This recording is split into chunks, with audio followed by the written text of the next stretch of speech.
Hi, I am the Box Office Wizard, bringing you weekend box office predictions and movie review. For today's show, I'm going to give you the actual numbers from this past weekend's box office.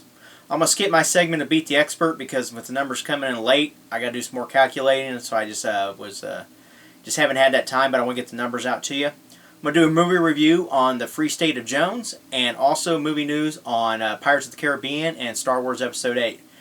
Number one this weekend was Miss Peregrine's Home for the Peculiar Children. Came in at $28.9 million. I made a prediction of $30.2 million. It's real close there. Just a Guide made a prediction of $20 million, so just a little bit off. And Brian made a prediction of $26 million. Thanks for those.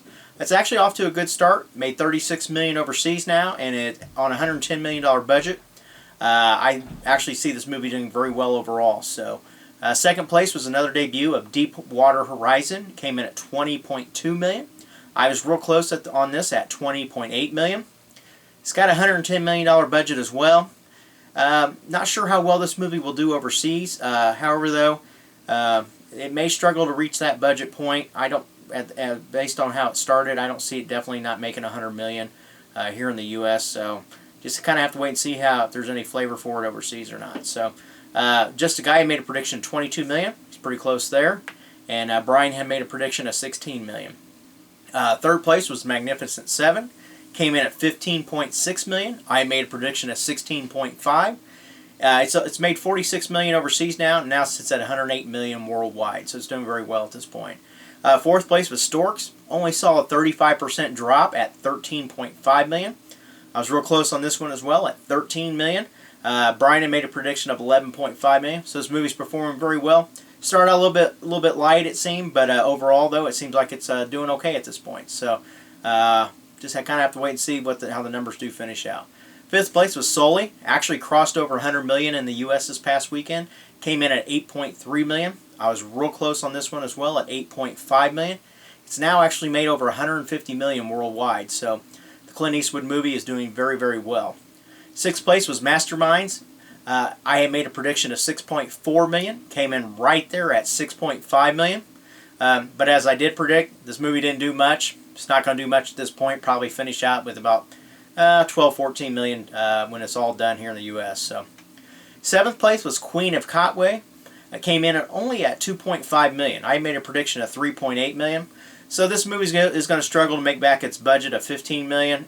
But like I said, though, if you get a chance, I would probably see this movie. It's one that I definitely will put on my list. It just looked very interesting, even though it's not your typical story that you may just go to the movies just to relax and enjoy. I think it's it's one of those feel-good movies that rent one night and just watch it. So eighth place was Don't Breathe. Another good weekend for it at $2.4 million. I made a prediction of $2.1.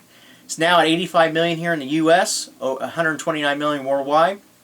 Not sure if it's going to make $100 million or not, but however, though, this movie has performed very well. Only on I think it was $9.9 million budget, so it's doing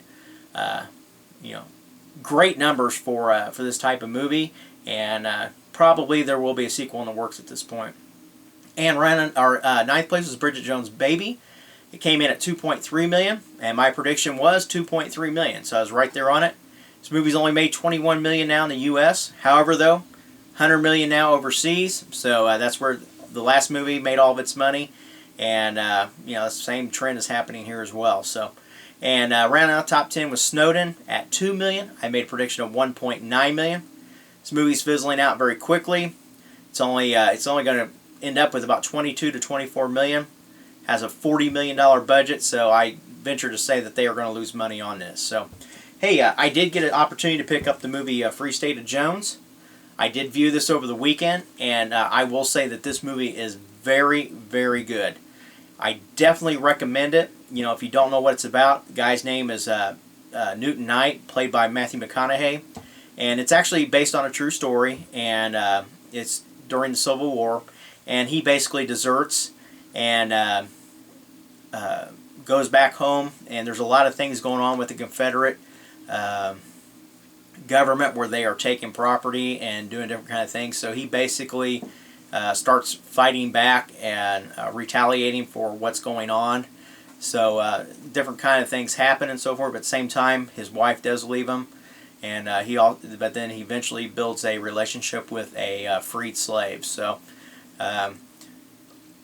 I did kind of review a little bit of the history from what has actually occurred, and there's legends, there's tales, and all that.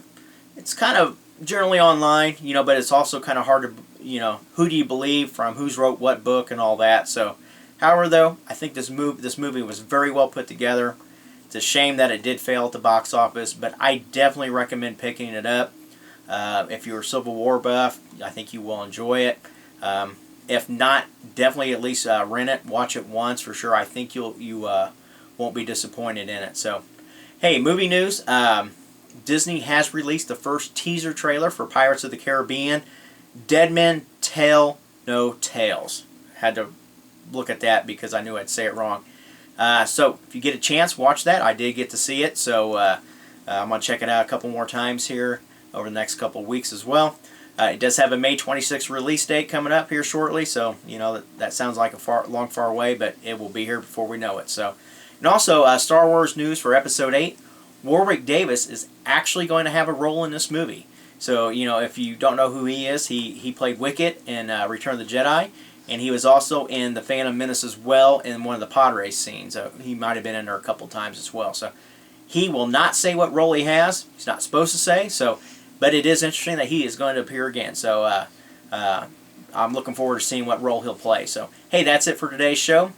And on Friday's show, I'll update you on Beat the Expert. And until then, giving you predictions you can count on. They're better than the weatherman. Take care.